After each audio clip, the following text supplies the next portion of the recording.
합니다. 함께 식사하시고 우리 새가족과 또 어르신들은 2층 어울림 카페에서 준비됩니다. 기억하셔서 우리 함께 식사에 교제하시게 되기를 바랍니다. 오늘이 말복인데요. 우리 함께 식사의 교제를 나누시면서 마음의 보신을 하시는 보양을 하시는 그런 시간이 되시기를 바랍니다. 남전도회 원래회가 다음 주에 있습니다. 다음 주에 있는 남전도회 원래회에 모든 남전도회 회원분들 참여해 주시기를 바랍니다. 또 다음 주에 남전도회 친교 모임이 오후 4시에 있습니다. 우리 남전도회 회원분들 한 번도 빠짐없이 함께 친교하고 교제하는 그런 시간이 되시기를 부탁드립니다. 우리 청소년부 학부모 기도 모임이 있습니다. 다음 주 오후 1시부터 2시까지 지하교육관에서 청소년부 학부모님들의 기도회가 있습니다. 청소년 자녀를 두신 우리 부모님들은 함께 오셔서 기도해 주시기를 부탁드립니다. 함께 청소년부를 위해서 또 자녀들을 위해서 함께 기도하시는 그런 시간이 되시기를 부탁드립니다. 무더운 여름휴가가 계속 진행 중에 있습니다. 또 이번 주 15일에도 또 아마 많은 분들이 여름휴가로 가실 텐데요. 성도님들의 평안한 쉼과 회복이 그 휴가 가운데 있으시기를 부탁드립니다. 또 바라기는 고요한 하루들을 찾으셔서 내면의 일들을 바라보고 하나님을 만나는 그런 침묵하고 기다리는 하루가 여러분 가운데 있게 되기를 바랍니다. 또 휴가 기간 동안에도 주일 성수와 거룩한 삶들을 잘 유지해 주시는 그런 일들이 있으시게 되기를 부탁드립니다. 생명유산 8호를 구입할 수 있습니다. 가격은 4,000원입니다. 함께 말씀으로 큐티하시는 일들이 있으시게 되기를 바랍니다. 교회 일정은 주보를 참조해 주시고요. 또 여러분의 기도를 부탁해 드릴 것이 있습니다. 우리 교회 주보에 보면 중보기도란이 있는데요. 우리 중보기도에 보면 이제 수험생을 위한 기도가 있습니다. 지난 월요일이 수능 100일이 남은 날이었는데요. 우리 수험생들을 위해서 꼭 기도를 부탁드립니다. 또 요즘 너무 경제적으로 어려운 시절을 지나가고 있는데 사업하시는 분들 그 기업들을 위해서 기도를 부탁드립니다.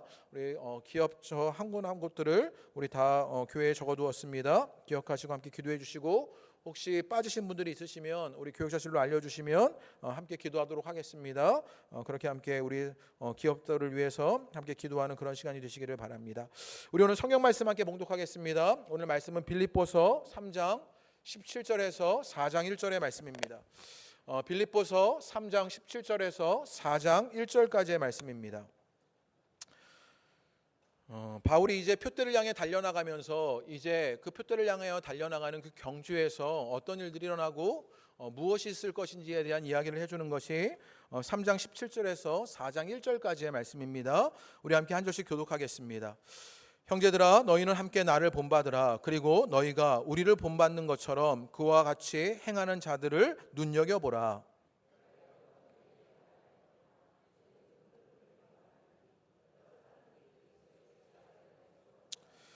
그들의 마침은 멸망이요 그들의 씨는 배요 그 영광은 그들의 부끄러움에 있고 땅의 일을 생각하는 자라.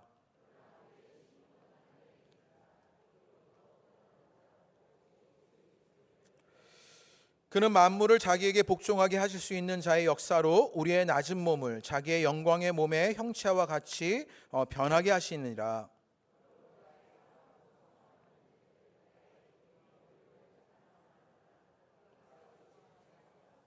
아멘. 할렐루야. 무더위에도 주님 앞에 나와서 예배하시는 여러분 가운데 주님의 은혜가 있고 또 이 무더위를 살아갈 힘이 생겨나시게 되기를 주님의 이름으로 축복합니다. 우리 그 옆에 있는 분들을 이 무더위에서 구해내는 마음으로 우리 격려하는 마음으로 우리 반갑습니다. 우리 반갑게 인사하겠습니다. 반갑습니다. 네, 우리 시원한 얼굴로 반갑습니다. 그렇게 인사하십니다. 한 번 더 조금 낯뜨거운 인사 한 번 더 하려고 그러는데요. 이럴 때 늘 어렵다고 그렇게 말씀해 주시는 분이 계신데요. 좀 낯뜨거운 인사. 옆에 있는 분들에게요. 나의 기쁨이십니다. 그렇게 한번 인사하시죠. 네, 나의 기쁨이십니다. 네, 낯뜨겁지만 나의 기쁨입니다. 우리 오늘 바울의 고백을 인용으로 나의 기쁨입니다. 그렇게 서로를 향해 인사합니다. 신앙생활을 하는데 교회를 다니는데 또 심지어 교회를 옮기면서까지 신앙생활을 하려고 애를 쓰는데 그런 신앙생활 중에도 평화가 없을 때가 있고요. 인정받지 못할 때도 있고요. 사랑도 없고요. 가만히 보면 믿음마저도 점점 연약해지는 것 같을 때가 있습니다. 때로는 삶의 일 때문에 우울하고 무기력하기도 하지요. 그런 열매 없어 보이는 신앙 가운데 오늘 교회에 나온 것은 의리 때문입니다. 그래도 의리도 있는 분들이 오늘 이 무더위에도 의리를 가지고 교회에 나오셨습니다. 때로는요 규범 때문에 나왔습니다. 주일은 꼭 지켜야 한다라는 규범을 가지고 교회에 나오신 분들이 계시고요. 또 사람 보는 눈이 무서워서 집사인데 장로인데 뭐 권사인데 교회 빠지면 안 되지, 그 눈이 무서워 나오시는 분들도 있습니다. 때로는 어떤 분들은 습관처럼 버릇처럼 나왔던 분들도 있을 수 있습니다. 그런데 그런 평화가 없고 그런 사랑이 없고 인정도 못 받고 믿음이 연약해져 가는 그때에 오늘 말씀의 이야기를 좀 잘 들어봐 주시기를 부탁드립니다. 그리고 제가 지금 하는 이야기를 한번 들어보시기를 바랍니다. 한 여인이 꿈을 꾸었습니다.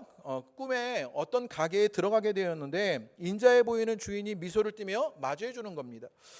이 여인은 그 주인이 예수님인 것을 알아볼 수 있게 되었습니다. 예수님을 만나고 보니 그 가게에서 받고 싶은 것이 참 많이 생각났습니다. 그래서 예수님에게, 예수님, 이 가게에는 행복도 파나요? 그리고 저 참된 사랑도 사고 싶어요. 우정도 있나요? 또 믿음과 존경도 사고 싶어요. 그렇게 예수님께 요청했습니다. 그러자 예수님이요 부드럽게, 그래, 내가 원하는 모든 것 다 여기에 들어있단다 그러면서 조그만 봉지 하나를 건네주시는 것입니다. 그런데 그 조그만 봉지 하나를 건네받고는요 이 여인이 생각하는 것이지요. 아니, 이런 작은 봉지 안에 뭐가 들어갈 수 있단 말인가, 이런 생각을 하게 되는 것입니다. 그렇게 생각하는 여인에게 예수님이 웃으면서 말씀하시는 것입니다. 아, 참, 네가 아직 몰랐구나. 이 가게는 열매를 파는 가게가 아니라 씨앗을 파는 가게란다. 내가 내게 주는 것은 내게 필요한 모든 것의 씨앗이란다. 그것을 내 삶에 심고 부지런히 가꾸어 보렴. 그러면 내 삶에 사랑과 행복, 기쁨과 감사의 열매가 풍성하게 열릴 거야. 이렇게 꿈에 그 이야기를 해주시더랍니다. 어느 교회 목사님이 자신의 교회를 소개하는 글에 제가 읽었던 글인데요, 이 이야기 뒤에 이 목사님이 이런 글을 덧붙여 놨습니다. 교회는 여러분이 바라는 모든 것을 다 드릴 수 없습니다. 그러나 여러분 삶에 꼭 필요한 것, 그 씨앗을 드릴 수 있습니다. 교회를 통해서 삶의 활력을 찾고 인생의 의미를 찾고 새로운 꿈을 꾸기 시작한 분들이 많습니다. 진정한 우정이 생기고 삶의 지혜를 얻고 마음의 평화를 갖게 되었다는 얘기도 많이 들었습니다. 우리도 아직 다 부족한 사람들이지만 귀한 씨앗을 받아 열심히 키우는 중입니다. 그 즐거운 여정에 귀하가 함께 하셨으면 좋겠습니다. 이 말이 참으로 공감이 가는 이야기가 아닙니까? 우리의 신앙의 길들을 가게 되는데 내게 사랑도 없는 것 같습니다. 인정도 못 받고 평화도 없습니다. 가만히 보면 믿음도 없는 것 같고요, 때로는 오히려 더 우울하고 무기력하기까지 합니다. 그런데 우리가 받은 것이 무엇이냐? 씨앗이라는 것이지요. 그리고 우리의 신앙은 그 씨앗을 열심히 키우는 여정이라고 말하게 되는 것이요. 신앙은 그 씨앗을 받아 열심히 키우는 신앙의 여정이라고 알려줍니다. 그런데 오늘 빌립보서의 말씀도 그렇습니다. 바울은 그 씨앗을 예수 그리스도라고 말합니다. 그 예수 그리스도가 우리 안에 있는 그 씨앗이 되므로 이제는 우리가 그 씨앗 예수 그리스도를 잘 키우는 여정에 우리가 함께 가자고, 그 신앙의 경주를 하자고 권면하고 있는 것입니다.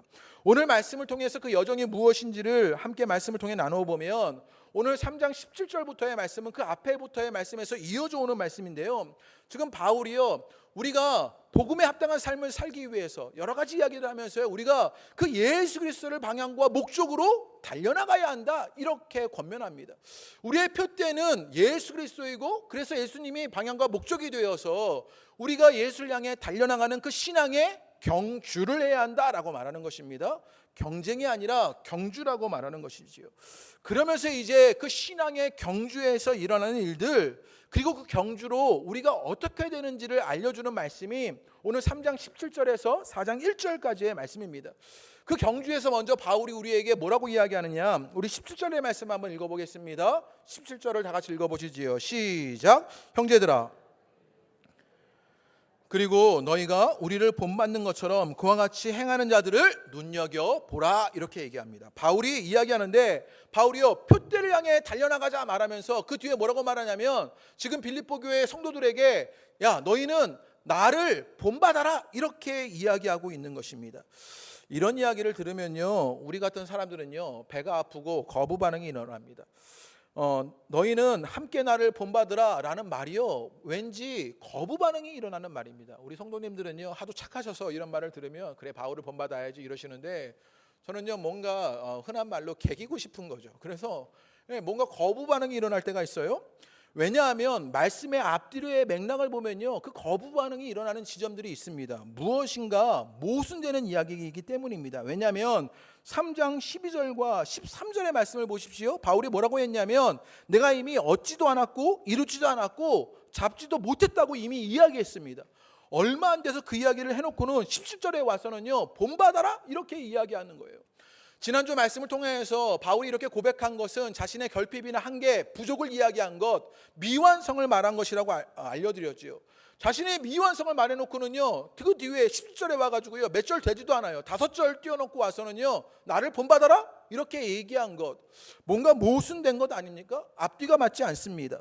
또 나를 본받으라 말하면 자기를 자랑하는 교만처럼 여겨지게 되죠. 바울이 얼마나 대단하기에 나를 본받아라 그렇게 당당하게 이야기하느냐, 그렇게 배가 아프면서요 우리에게 거부 반응이 일어납니다. 또 바울의 신앙과 삶을 아는 사람들은요, 바울의 영성의 풍요가 얼마나 넓은지, 그 지혜의 깊이가 얼마나 깊은지 너무나 잘 알지요. 또 바울이 사역 속에서 그가 겪었던 수많은 핍박, 고난, 가난, 아픔들을 알기에 바울을 본받아 따라가는 것, 그거 하고 싶지 않은 것이지요. 따라가는 것 자체가 부담스러운 일이 되는 것이지요. 그래서 거부 반응이 일어나는 것입니다. 바울도 아마 이것을 너무나 잘 알았을 것이에요. 그런데 바울이요 17절에 와서 왜 바울이 너희는 함께 나를 본받으라고 했을까요? 이것을 풀어가야 합니다. 바울은 이미 2장에서 이제 예수님이 우리의 모범이다 라는 사실을 분명히 했습니다. 자기를 비워 종의 형체를 가지신 분, 자기를 낮추시고 죽기까지 복종하신 그 예수님을 본받아야 한다는 이야기를 했지요. 그리고 그들을 따라가는 디모데와 에바브로디도의 이야기를 했습니다. 그러니까 지금 바울이 이야기하는 모범은 누구에게 있느냐? 예수님에게 있는 것입니다. 영원한 모범은 예수님이십니다. 그러면 나를 본받으라는 말은 무슨 말이냐? 표대를 향해 가는 경주의 맥락 속에서 이것을 이해해야 하는데, 지금 예수님이요 그 표대, 그 예수님으로 나아가는 방향, 목적, 목표가 되는 것이에요. 예수님이 거기에 계셔요. 그래서 지금 경주로 달려나가고 있는 것이에요.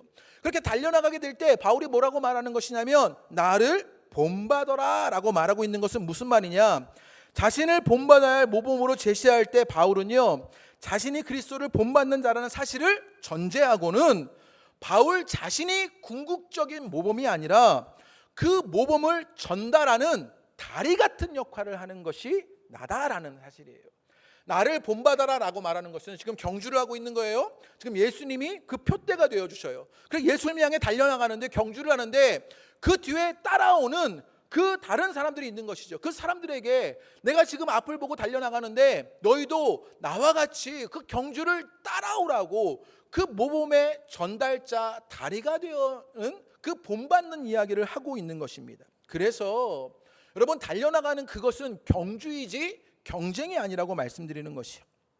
17절의 말씀의 뒤에 보면 더 해석이 분명하다는 사실을 알게 되는데, 그 17절 뒤에 뭐라고 말했냐면, 그와 같이 행하는 자들을 눈여겨봐라 이렇게 말했습니다. 여기서 눈여겨봐라 라는 말은요, 헬라어로 자세히 관찰하다 이런 뜻이 있습니다. 앞서가는 경주자들을요 잘 관찰하고 따라가라 이런 얘기예요. 군대에서 행군을 하면요, 앞서가는 사람들을요 그 뒤통수만 보고 열심히 따라가잖아요. 그 발만 보고 따라가잖아요. 그렇게 앞에 있는 사람들을 바라보면서 따라가는 그 경주를 눈여겨봐라 라고 말하는 것이고요. 그 뒤에 말씀을 보면 더 잘 알게 되는데, 그와 같이 행하는 이라고 말했습니다. 이 행하는 이라는 말의 원어적 의미가 무슨 말이냐면요, 걷다의 의미가 있습니다. 이 헬라어를 히브리어로는요 할라카라는 단어를 쓰는데, 언제 쓰여진 단어이냐면요, 에녹과 노아가 하나님과 동행했다 이런 말을 했을 때, 함께 걷는 그 동행, 그것을 말했을 때 이 할라카, 걷다의 말을 쓰게 됩니다. 열왕기상 3장 14절의 말씀에 보면요, 이 말이 쓰여진 데가 있는데, 지금요 솔로몬에게 다윗을 따라 걷는 이야기를 말하면서 행하는 이야기를 하고 있습니다. 그때 할라카라는 말을 써요. 우리 한번 다 같이 읽어보시지요. 시작. 내가 만일 내 아버지 다윗이 행한같이 내 길로 행하며 내 법도와 명령을 지키면 내가 또 내 날을 길게 하리라. 솔로몬에게요 다윗을 따라갈 것을 당부하고 있는 것이에요. 그러면서 뭐라고 말하냐면 다윗이 행함, 이 행함이 할라카, 걷다예요. 다윗이 걸었던 길이 있는 거예요. 그런데 지금 솔로몬에게 뭐라고 말하는 것이냐, 내 길로 행하여 할라카, 걷다이를 말하는 것이에요. 다윗이 걸었던 그 길을 솔로몬 너도 따라 걸어가라, 이렇게 말하는 것이지요. 무슨 말이냐, 그 모범의 전달자가 다윗이었고 그것을 따라가게 되었고 그 모범의 전달자인 다윗을 통해서 솔로몬에게 믿음의 계승들이 이어져 가더라는 것이에요. 아주 중요한 이야기인데요. 지금요 바울은요 어떤 이야기를 하는 것이냐면 그 예수님이요 그 신앙의 모범이십니다. 자신을 낮추시기까지 종의 형체가 되신 분, 죽기까지 복종하신 그 예수님이요 모범이셔요. 그런데 그 길을 누가 따라가고 있냐면 바울이 따라가고 있는 것이죠. 그 뒤를 따라서 이어가는 사람이 있었습니다. 그게 누구예요? 앞에서 소개했던 디모데와 에바브로디도를 이야기하는 거예요. 디모데와 에바브로디도 따라가고 그 뒤에 따라오는 그 사람들에게, 그 빌립보 공동체에게 나를 본받으라 라고 말하면서 그 모범의 전달자, 다리, 징검다리의 일들을 하는 것을 이야기하고 있는 것입니다. 그리스도를 따르는 모범의 전달자들을 통해서 믿음이 계승되고 경주가 이어져가는 이야기를 하고 있는 것이요. 여러분, 눈이 많이 오면요 눈길을 막 헤치고 나갈 때 쉽게 가는 방법이 무엇입니까? 앞사람이 갔던 그 길을요 따라가는 것이지요. 그런 경주를 지금 바울이 이야기하는 것입니다. 이전에 저희 교회 교육을 위해서 강의하러 오신 싱크와이즈의 김대진 목사님이 계셨어요. 이 목사님이 해주신 이야기 가운데 기억 남는 것이 있는데, 신앙은요 뒤통수 교육이라는 거예요. 이 말이 참 기억에 남습니다. 신앙을 배우는 것은 어떻게 배우는 것이냐, 뒤통수를 보고 배운다는 거예요. 엄마 아빠의 뒤통수, 교회 선생님들의 뒤통수, 그리고 나보다 먼저 집사님과 권사님 됐던, 안수 집사님 됐던 그분들의 뒤통수를 바라보면서 신앙이 자라나게 되더라는 거예요. 바울이 지금 그 이야기를 하고 있는 것입니다. 우리 모두 하나하나가 믿음의 징검다리이고 그 모범의 전달자가 되어야 한다는 것이요. 말씀을 준비하면서 제 마음에 떠오르는 한 세대가 있었습니다. 7080 세대들입니다. 저도 이 세대 가운데 한 명인데요. 이 7080 세대들 가운데 이 모범의 전달자가 되어주기를 꼭 부탁드리고 싶습니다. 이분들은요 한국교회 황금기에 교회학교를 지내온 사람들입니다. 한국교회가 가장 영광스럽고 잘 된다 그랬을 때 교회학교의 모든 유익을 얻으면서 다녔던 분이요 7080 세대들이십니다. 그런데 아쉬움은 무엇이냐, 이 7080 세대들의 뒤를 이어서 믿음의 계승들이, 모범의 전달들이요 사라져버린 것 같은 것을 느껴지게 되는 것입니다. 모범을 전달하는 다리가 되어줘야 하는데 시대적 환경과 삶이 너무 어려운 것이지요. 제가 그것을 무시하고 싶은 것이 아닙니다. 시대적 환경과 삶의 무게를 모르지 않습니다. 생존하는 것 자체가 어렵고 이 7080 세대들이 겪는 것이요, 자녀들 키워야지요, 직장에서 일도 많이 해야 할 때이지요, 가장 어려울 때입니다. 그런데 언제 안 어려웠던 적이 있습니까? 신앙의 계승되었던 그 일들을 보십시오. 일제시대의 박해 속에서도 신앙은 계승되어 왔습니다. 전쟁 후의 가난 속에서도요 그 모범은 전달되었고 그 신앙은 끊임없이 계승되어 왔습니다. 오늘 자본이 영광이 되는 시대에서 이제 우리는 복음을 영광으로 세우는 그 믿음의 계승, 그 모범의 전달을 해야 하는 것이요. 오늘 그 7080 세대를 통하여 그 일이 일어나게 되기를 주님의 이름으로 축복합니다.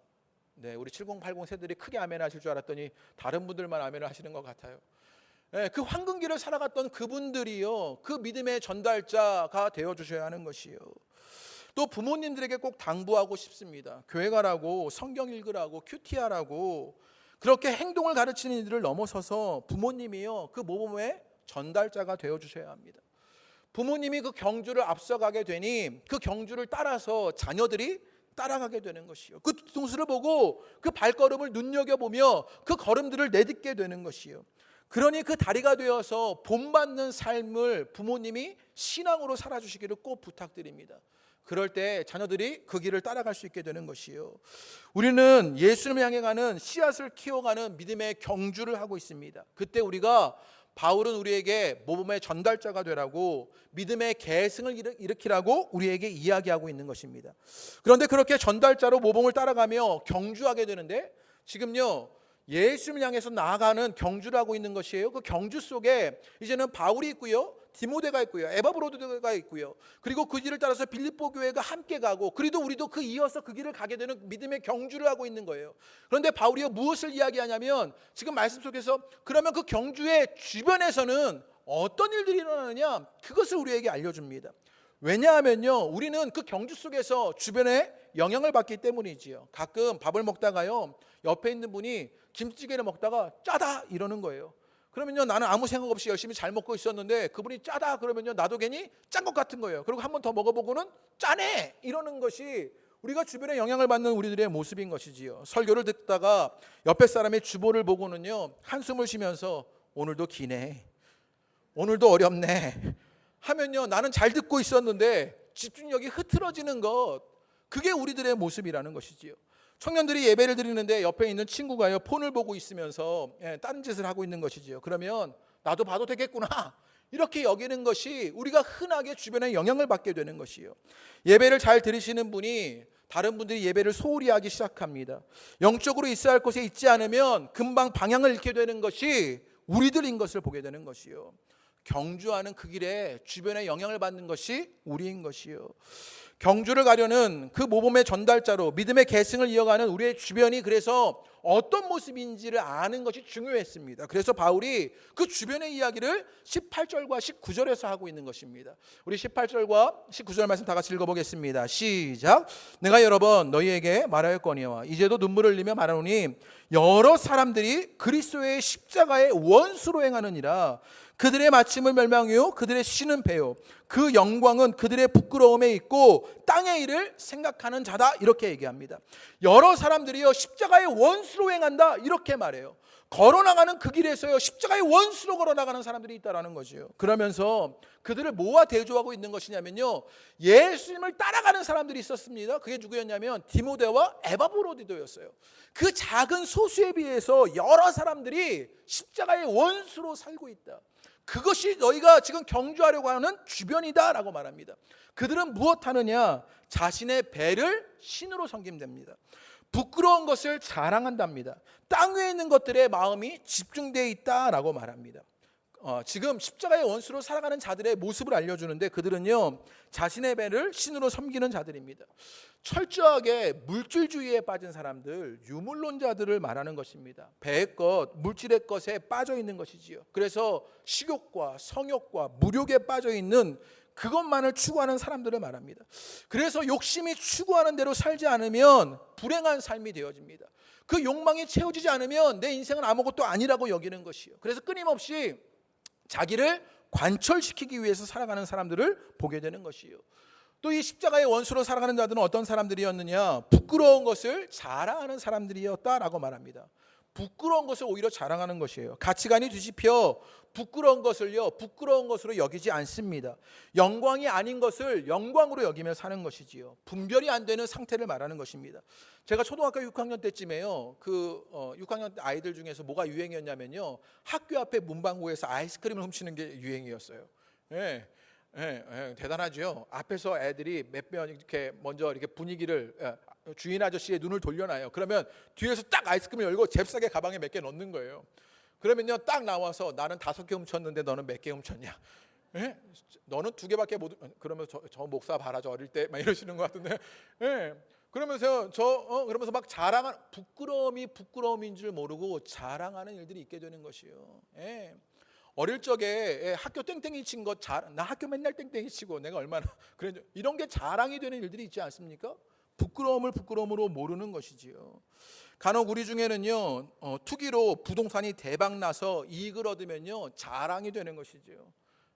아파트 샀는데 이게 투기를 했는데 이게 대박 났다, 하나님이 나를 축복하신 것이다, 이렇게 여기는 것이요. 영광을 영광으로 여기지 못하고 부끄러움이 자랑이 되는 일들이 오늘날 이 사회 속에 있는 것 아닙니까?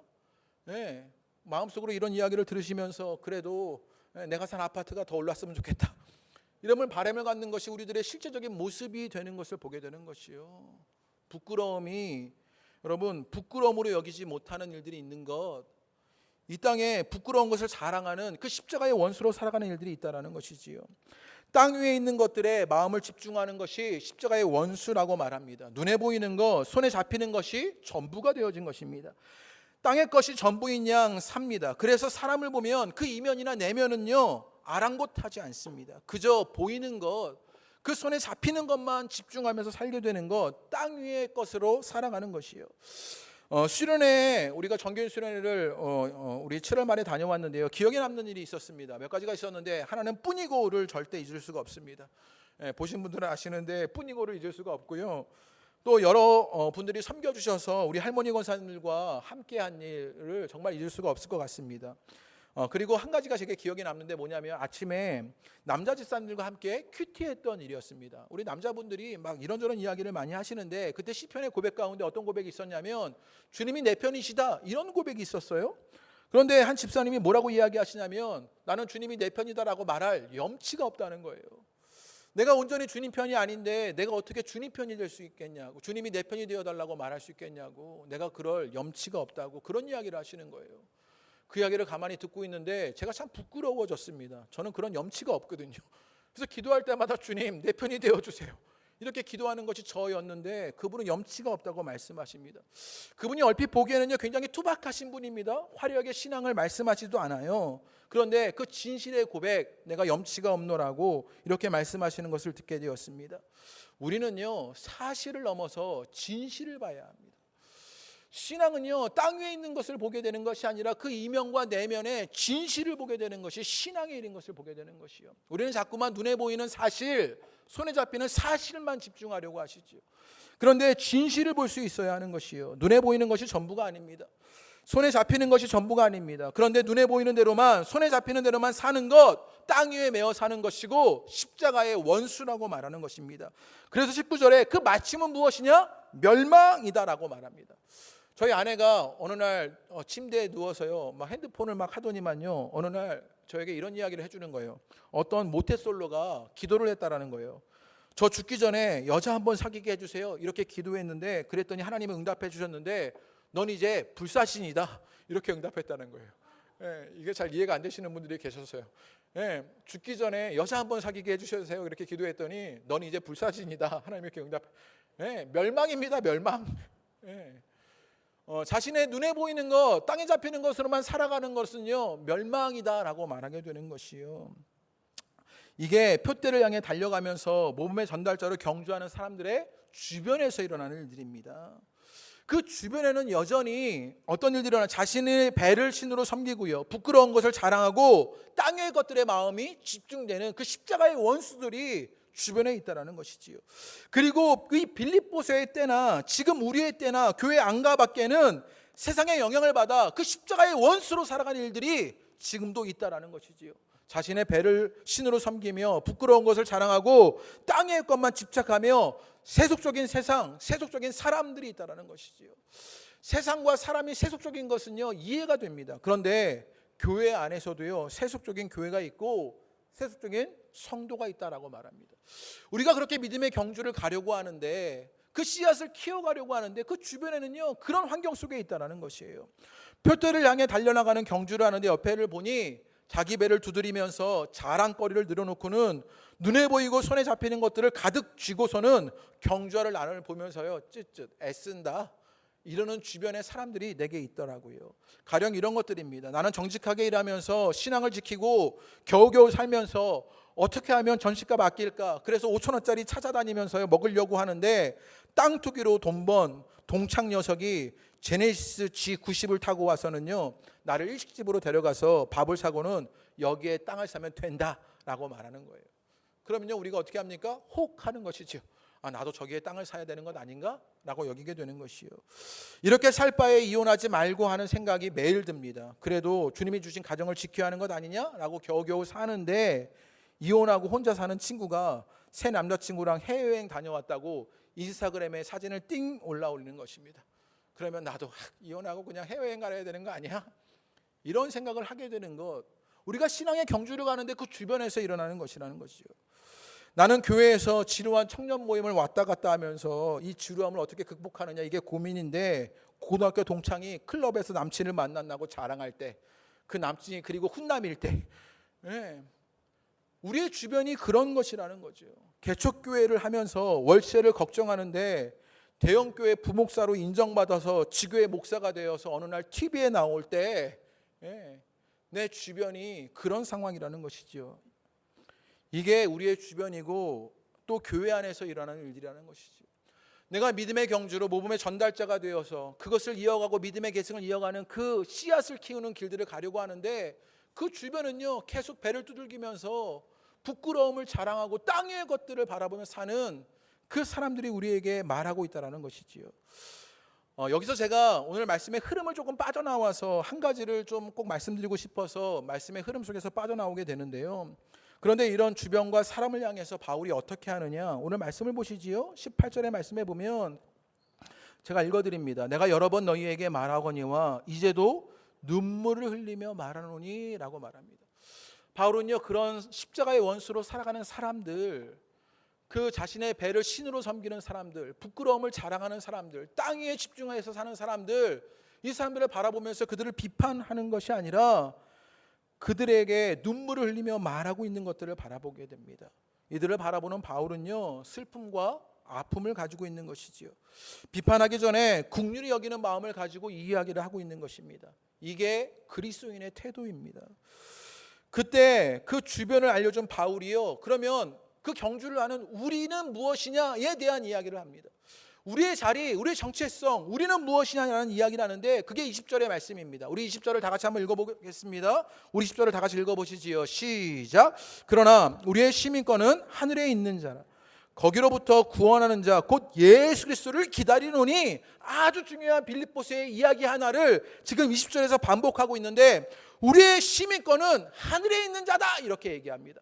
이 시민권을요 영어 성경 NIV에서 보면요 뭐라고 번역했냐면요 시티즌십 이렇게 번역해놨습니다. 그런데 다른 영어 성경 번역본에 보면요 어떻게 번역했냐면 이렇게 번역해놨어요. 앞에 보시지요. For our commonwealth is in heavens 이렇게 얘기했어요.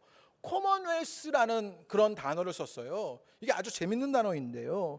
제가 이 커먼웰스라는 단어를 위키피디아 인터넷에서 검색해 보니까 이런 뜻이 있습니다. 제가 읽어드릴게요. 눈으로 따라 읽어보시기를 바랍니다. 커먼웰스에서 웰스는 웰에서 유래했고 웰은 건강, 행복을 의미하는 지금의 웰비잉을 뜻한다. 커먼웰스는 문자 그대로 커먼 웰비잉을 의미했다. 따라서 처음에 커먼웰스는 등적 계급이 아닌 모두의 행복을 위해 조직된 국가를 의미했다. 오늘날 커먼웰스의 뜻은 좀 더 넓혀져서 정치 공동체를 의미한다. 제가 영국에서 유학을 하지 않았겠습니까? 친영파인데요 제가. 그래서 이 커먼웰스, 영국이요 커먼웰스 국가로 이루어져 있는 거예요. 영어로 커먼웰스 국가들이 있지요. 가령 예를 들면 국기에 영국 국기가 이렇게 들어가 있는 나라들이 있지요. 호주나 뉴질랜드 같은 나라들이 대표적이죠. 그리고 캐나다도 커먼웰스 국가 중에 하나입니다. 그러니까 그 커먼웰스 국가, 영연방 국가다 그렇게 이야기하는 것이에요. 그런데 지금요 바울이 또 영어 성경에서 커먼웰스라는 단어를 써서 우리의 시민권은 하늘에 있다라고 말한 그런 그 의미는 무엇이냐? 우리는 천국 연방 국가다 이렇게 말한 거예요. 이해가 되십니까? 우리는 그 천국의 방향과 방식, 정치제도 아래에서 살아가는 천국 연방 국가다 이렇게 말하는 거예요. 우리는 천국의 식민지다 이렇게 말하는 것이지요. 이 이야기는 이미 바울이 앞에서 한 이야기입니다. 우리 빌립보서 1장 27절의 말씀 한번 읽어보시지요. 빌립보서 1장 27절. 제가 빌립보서에서 아주 중요한 말씀이라고 알려드렸었는데 오직 너희는 그리스도의 복음에 합당하게 생활해라 이렇게 말했습니다. 그리고 생활해라에 각주가 붙어 있어요. 각주를 봐서 작은 글씨에 각주를 살펴보면 뭐라고 써 있냐면 시민 노릇해라 이렇게 써 있는 거예요. 너희는 복음에 합당하게 시민 노릇해라 이렇게 말하고 있는 것입니다. 그러니까 바울은 지금요 그 시민 노릇할 일들 그것을 이야기하면서 우리의 시민권은 하늘에 있다라는 사실, 우리가 천국 연방국가의 사람들이고 우리가 천국 식민지의 사람들이다라고 말하는 것이죠. 그래서 하늘의 정치, 문화, 생각, 가치, 관점, 말이 삶에 나타나는 사람들이어야 한다라고 말합니다. 힘겹게 왔는데요. 제가 좀 정리를 해볼게요. 여러분의 많은 이렇게 하도 많이 들으셔서 제가 좀 정리를 해드리면 우리는 예수를 목표로 달려나가며 몸의 전달자가 되는 경주를 하고 있는 거예요. 그 경주의 주변을 바라보니까 자신의 배를 시르는 섬기는 사람들, 부끄러움을 자랑하는 사람들, 땅을 생각하는 사람들이 주변에 있는 거예요. 그래서 그 주변에 자꾸 영향을 받으려고 해요. 그때 바울이 우리가 어떤 자들인지, 우리가 어떤 자리에 있는지, 우리의 정체성이 무엇인지 알려주는데 우리의 시민권이 하늘에 있다라는 거예요.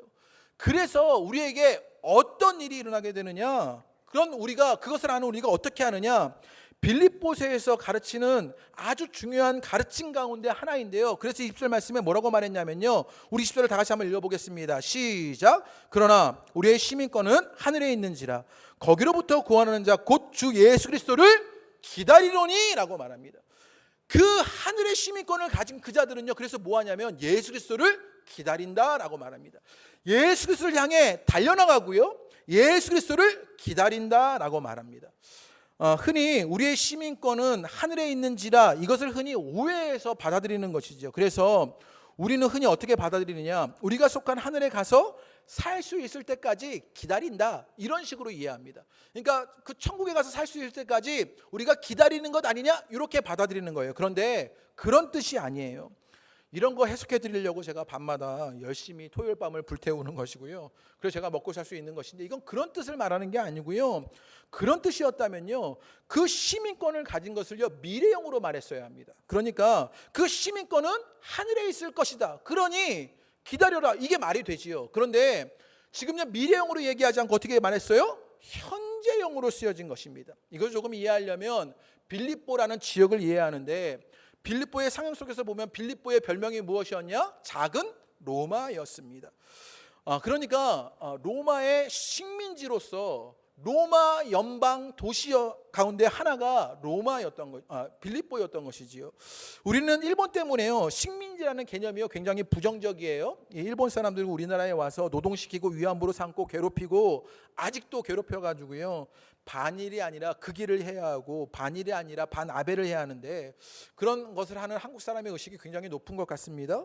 그래서 우리의 식민지라는 개념이요 굉장히 부정적으로 우리가 가지고 있는데요, 당시 빌립보 사람들은요 작은 로마라는 자부심을 가지고 있었습니다.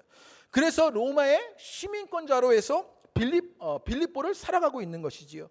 커먼 웰비잉, 그 일을 하고 있었던 것입니다.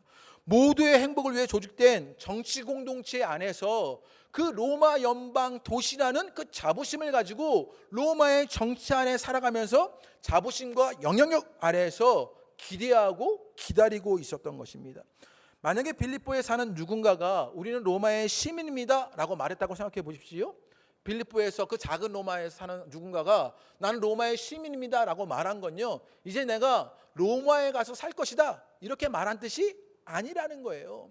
내가 빌립보를 살지만 로마 사람으로 로마 영향력 아래에 살고 로마의 문화와 방식으로 살아가는 사람이다, 이것을 이야기한 거라는 거예요.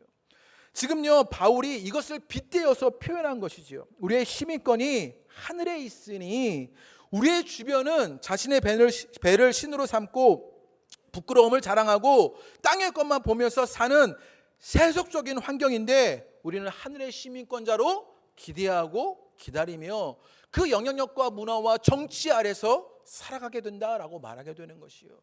여러분 가운데 일들이 있게 되기를 주님의 이름으로 축복합니다. 가령 예를 들어 보십시오. 이 작은 로마라고 말하는 빌립보에 반란이 일어난 거예요. 그러면요 어떻게 되겠습니까? 로마에 반란이 일어났으니까 이 로마 시민권자들, 빌립보에 사는 로마 시민권자들은요 누구를 기다리냐면 로마 황제가 군대를 몰고 와서 이 반란을 제압하고 이 상황을 바꾸고 적들을 물리쳐 줄 것을 기다리게 되는 것이지요. 로마와 같은 영광스러운 도시로 다시 한번 세워줄 것을 기대하고 기다리는 일이 있다는 거예요. 지금 이해가 되셨습니까? 하늘의 시민권자로 살아가며 예수 그리스도를 기다리는 기다림이 바로 그거라는 거예요. 간혹 이런 이야기를 들으면요 신앙에서 기다리는 일이 좀 힘겹게 느껴집니다. 짜증스러운 것이지요. 또 기다려야 되는 거야, 언제까지 기다려야 되는 거야 하는 마음이 듭니다. 그런데 그 기다림이 가져다주는 의미를 알아야 하는데요, 앤서니 티슬턴이라는 제가 참으로 좋아하는 영국의 해석학자가 있는데, 이 해석학자가 비트겐슈타인의 말을 인용하여서 이런 이야기를 했습니다. 한번 읽어보시지요. 시작. 그는 기대는 적절한 행동이나 주어진 상황 속에서 행위로 구성된다는 점을 강조했다. 만일 내가 누군가 4시에 차를 마시러 오는 것을 기대한다면 그 기대는 케이크를 사고 방을 정리하며 찻잔과 받침, 접시를 내놓고 주전자에 물을 올리는 것이라고 주장한다. 그것은 손님의 방문을 머리로 그려보는 것이 아니다.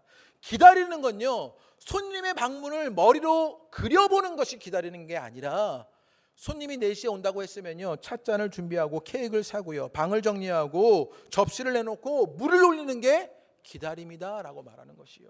지금 이 이야기를 가지고요, 다시 한번 20절의 말씀을 들어보면 이 20절의 말씀이 다가오기 시작합니다.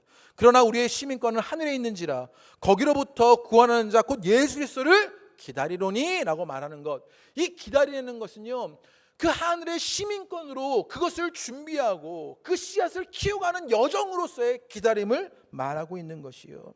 그래서 기다림이 있는 자들은요, 오늘을 다르게 살게 되는 것입니다. 경주하는 우리가 오늘을 다르게 살게 되는 것이지요. 오늘을 다르게 살며 기다리시는 여러분 되시기를 주님의 이름으로 축복합니다. 경주하며 기다리는 그럼 우리에게 그러면 어떤 일들이 일어나게 되느냐, 지금 그 이야기를 하는 것입니다. 제가 정리해 볼게요. 좀 어려우시지만 예수를 목표를 향해 경주해 나가는 것이에요. 그 경주에 우리는 모범의 전달자가 되어서 그 뒤를 이어오는 경주를 하게 돼요. 그런데 그 주변에는요, 자신의 배를 신으로 여기고 부끄러움을 자랑하고 땅의 것만 생각하는 사람이 있어요. 그때 우리에게 무엇을 알려주느냐, 너희는 하늘의 시민권자 예수 그리스도를 기다려라, 이렇게 말하는 것입니다. 그런 그 일로 말미암아 우리에게 일어나는 일이 무엇이냐, 그게 21절의 말씀입니다. 우리 21절을 다 같이 읽어보겠습니다. 시작. 그는 만물을 자기에게 복종하실 수 있는 자의 역사로 우리의 낮은 몸을 자기의 영광의 몸의 형체와 같이 변하게 하시리라. 21절의 말씀이 제게 너무나 은혜로웠는데요, 우리의 낮은 몸이 영광의 몸으로 변화된답니다. 성경을 좀 풀어보면요, 만물을 자기에게 복종할 수 있는 자라고 말하면서 그의 역사가 우리의 낮은 몸을 변화시킨다라고 말합니다. 그런데 만물을 자기에게 복종할 수 있는 자라면, 만물이라면 우리의 기대는 무엇입니까? 우리의 환경이나 문제, 상황, 어려움, 고통을 변화시키면 더 좋을 것을, 이게 우리의 기도가 아닙니까? 그런데 예수님이 뭐라고 말씀하셨느냐, 예수님은 우리의 낮은 몸을 자기의 영광의 몸의 형체와 같이 변하게 하신다라는 거예요. 여기에서 몸이라는 말을 바울이요, 의도적으로 쓰고 있는 것입니다. 환경을 변화시키고 상황을 변화시키고 문제를 변화시키고 어려움을 변화시키면 좋을 것을 바울은요, 몸을 변화시킨다는 말을 의도적으로 쓰고 있는데, 빌립보서 2장 7절의 말씀에 보면, 빌립보서 2장 7절에 앞으로 가보시지요. 오히려 자기를 비워 종의 형체를 가지사라고 말했을 때 이 형체가 몸, 헬라어로 모르페입니다. 그런데 3장 21절의 말씀에 자기 영광의 몸의 형체와 같이 몸, 이 말이요, 똑같은 단어 몸을 쓰고 있는 것이요. 예수님이 자기를 비워 종의 형체가 되신 것을요, 영광의 몸의 형체화 된 것 같이라는 그 몸을 똑같은 단어를 쓰고 있는 것이고요. 2장 8절에 낮추시고 라고 말했어요. 자신을 낮추시고 죽기까지 복종하셨다. 2장 8절에 예수님은 그렇게 알려주었죠. 그런데 3장 21절의 말씀에 우리의 낮은 몸이라고 말했을 때 이 낮은도 헬라어로 같은 단어를 써서 바울이 지금 이야기하고 있는 거예요. 조금 쉽게 설명드려 보지요. 예수님은요, 영광스러운 몸에서 자신을 비워 종의 형체로 자신을 낮추셨습니다. 왜 그랬을까요? 이게 21절에 이어져 가는 것이에요. 3장 21절의 몸에 우리의 낮은 몸이 예수 그리스도의 영광스러운 몸으로 변화되기 위해서 그 일을 하셨다라는 거예요. 이게 얼마나 놀라운 은혜입니까? 우리의 낮은 몸이 예수님의 영광스러운 몸으로 변하게 하시려고 예수님께서 우리의 몸과 같이 되셨다라는 사실입니다. 그래서 우리를 예수님처럼 만들려고 하신 것이요. 여러분에게 이 은혜가 있게 되시기를 주님의 이름으로 축복합니다. 제가 원고에는요, 이렇게 적고는요, 할렐루야 하고요, 물결을 막 이렇게 막 적어놨어요. 너무 은혜가 된 말씀이었기 때문입니다. 예수님은요, 그 영광스러운 몸을요, 자신을 비워 종의 형체를 갖게 되셨습니다. 그런데 이제 우리에게 어떤 일이 일어나게 되느냐? 나의 낮은 몸이 영광스러운 몸, 예수님으로 우리를 만들려고 하신다는 이야기입니다. 여기서 낮은 몸의 상징은 무엇이냐? 감옥에 갇혀서 죽음을 앞두고 있는 바울의 고통스러운 상황을 이야기합니다. 또 낮은 몸은 병에 걸린 에바브로디도의 모습입니다. 바울을 도우려고 갔는데 병에 걸려서 죽을 고비를 넘겼던 에바브로디도의 모습이 낮은 몸이라는 것이지요. 그리고 그 낮은 몸은 우리가 겪고 있는 이 땅의 고통들, 어려움들, 우리의 절망과 좌절들을 말하는 것입니다. 그런데 그 낮은 몸인 우리를 예수님처럼 만들려고 하신다고요. 내가 믿음의 경주를 하게 되며 예수를 기다리게 되었을 때 우리 가운데 어떤 일들이 일어나게 되느냐? 그 낮은 몸이 영광스러운 몸으로 변화될 것이다 라고 이야기하는 것이요. 여러분 가운데 이것이 기억되기를 주님의 이름으로 축복합니다. 말씀을 준비하며 책을 읽는데 화정보 목사님의 이야기를 책에서 읽었습니다. 제가 이 목사님의 이야기를 비유로 듣는 것은 저는 조금 살아남아야겠기에 제 이야기를 하면 목회가 지장이 있을 것 같아서 제 이야기 못하고 이 목사님의 이야기를 빌려서 이야기하려고 하는데, 이분이 목사로서 한심한 자신의 모습을요 수없이 봐와야 했답니다. 한 번은 마음이 너무 간절해서 오늘은 밤을 새면서 기도해야지 하면서 기도의 골방으로 갔는데 어느덧 자기가 자고 있더랍니다. 너무 실망스러워서 마음이 아프고 이렇게 기도가 간절한데도 육체의 소욕을 못 이기나 싶어서 자신이 한심하더랍니다. 툴툴 털고는요 다시 앉아서 기도하는데 또 잠이 들었답니다. 그렇게 몇 번 반복하고는요 그냥 자자 이러고 잤더랍니다. 그렇게 자신의 모습이 한심하고 마음이 아픈 순간이요 한두 번이 아니랍니다. 목회를 하면서 어쩌면 이렇게 한심스러울 수가 있을까? 내가 교회 목사인 것이 교회의 불행이다 라고 생각한 적이요 한두 번이 아니었답니다.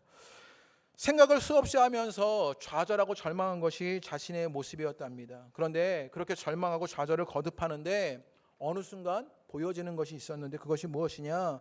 나에게 너무나 귀한 예수님이 계신 것, 그것이 얼마나 우리에게 감격스럽고 은혜인지를 알게 되었다라고 말합니다.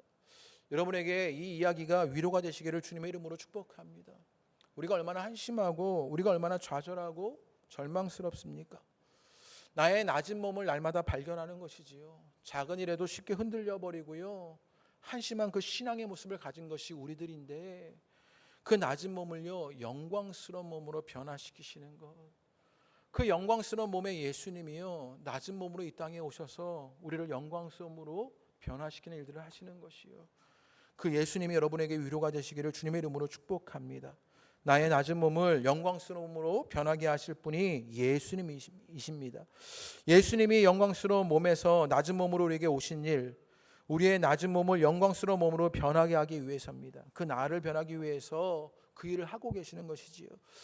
이왕이면 우리의 상황이 바뀌고 우리의 환경이 달라지고 우리의 어려움들을 이겨나가고 싶은데 주님은요 나를 그 영광스러움으로 변화시키는 것. 그런데 그게 얼마나 놀라운 일인지 아십니까? 이번 주 주보의 칼럼을 보면 성공의 주교의 모비에 이런 글이 써 있다 그렇게 써 있습니다. 이 성공의 주교가 젊었을 때 세상을 변화시키려고 했답니다. 좀 더 나이가 들어서 나라를 변화시키려고 했답니다.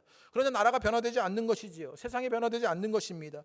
더 나이가 들어서 그러면 이제 가족이라도 변화시켜야겠다라고 생각하고 가족을 변화시키려고 했는데 그러나 아무것도 달라지지 않았다는 것이지요. 죽음을 맞이하는 자리에서 이제 알게 된 것이 있었는데, 내가 이제 내 자신을 먼저 변화시켰다면 그것을 보고 내 가족이 변화되고 내 나라가 더 좋은 곳으로 바뀌어지고 그러면 세상도 변화되지 않았을까? 라고 생각하게 되었답니다. 이 말씀의 깨달음이 여러분 가운데 있게 되기를 바랍니다. 자꾸만 우리는요 가족을 변화시키려고, 세상을 변화시키려고, 나라를 변화시키려고 하는지 모르지요. 그런데 주님은요 낮은 몸의 나를 영광스러운 몸으로 변화시키려고 하십니다. 그럴 때 우리의 가정이 변화되고요, 우리의 자녀가 바뀌고요, 우리의 주변이 바뀌고요, 우리의 지역이 바뀌고 나라가 바뀌고 세상이 바뀌는 일들을 경험하게 되는 것이요. 여러분에게 그 은혜의 역사가 있게 되시기를 주님의 이름으로 축복합니다. 오늘 예수님으로 낮은 몸에서 영광스러운 몸으로 변화되시기를 바랍니다. 그 예수를 기다리는 것이지요. 하늘의 시민권을 가지고 살아가는 것입니다. 그 나의 변화가 여러분의 가정과 자녀와 일터와 공동체, 이 지역과 나라까지 변하게 할 줄로 믿습니다. 그리고 이제 4장 1절에 바울이요 마지막에 이야기를 하게 됩니다. 이제 그것이 변화될 것을 아는 그 일을, 그것으로 누리게 되는 일이 무엇인지를 4장 1절에 표현하고 있는데 이 표현이 기가 막힙니다. 우리 다 같이 한번 읽어보시지요. 4장 1절입니다. 시작. 사모하는 형제들, 나의 기쁨이요 면류가 아닌 사랑하는 자들아, 이와 같이 주 안에서 서라라고 말합니다. 표현을 잘 보십시오. 바울이 뭐라고 말하냐면 나의 사랑, 사모하는 형제, 나의 기쁨, 나의 면류관이라고 말합니다.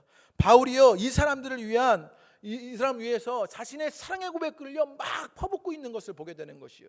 이게 꼭 뭐가 같냐면요, 잘 이제 그 말씀을 정리해서 들어보셔야 해요. 지금 예수 그리스도를 목표로 방향으로 경주하고 달려나가는 거예요.